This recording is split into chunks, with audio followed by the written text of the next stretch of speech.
ছেলে নাগা চৈতন্যকে নিয়ে দুশ্চিন্তায় ভুগছিলেন দক্ষিণী তারকা নাগার্জুন। সামান্থা প্রভুর সঙ্গে ৪ বছরের দাম্পত্য ভেঙে যাওয়ার পর কেমন থাকবেন নাগা, এ প্রশ্নই দিনরাত ভাবাচ্ছিল তাকে।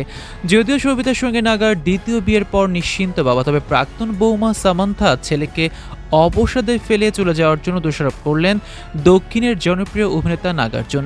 সামান্থার সঙ্গে নাগা চৈতন্যের বিচ্ছেদের পর থেকে সামাজিক যোগাযোগ মাধ্যমে তোপের মুখে পড়তে হয় নাগাকে। বাবার দ্বিতীয় বিয়ের প্রসঙ্গ তুলে নাগার দ্বিতীয় বিয়ের কারণ খুঁজতে শুরু করে নেট পাড়ার বাসিন্দারা।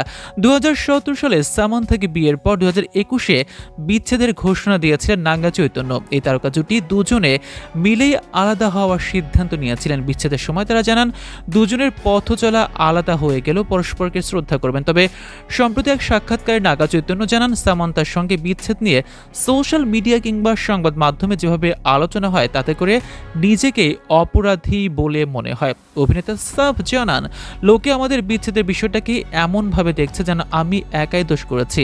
নাগা চৈতন্যর এমন মন্তব্যের পর এবার ছেলের কথা রেশ টেনে নাগার্জুন জানালেন, সামান্থার সঙ্গে বিচ্ছেদের পর নাগা অবসাদে ডুবে গিয়েছিল। দক্ষিণের জনপ্রিয় তারকা বলেন, আমার ছেলেটা খুব দুঃখে ছিল, সে কারো কাছে নিজের অনুভূতি প্রকাশ করে না, তবে বাবা হিসেবে আমি বুঝতাম ও আসলে সামান্থার সঙ্গে বিচ্ছেদের পর অবসাদে ডুবে গিয়েছিল। এখন ওকে ফের খুশি দেখে নিশ্চিন্ত। এদিকে নাগার্জুনের এমন মন্তব্যে ভালোভাবে নেয়নি সামান্থা অনুরাগীরা। তারা এখনও অভিনেত্রীর সঙ্গে বিচ্ছেদের জন্য নাগা চৈতন্যকেই দায়ী করছেন।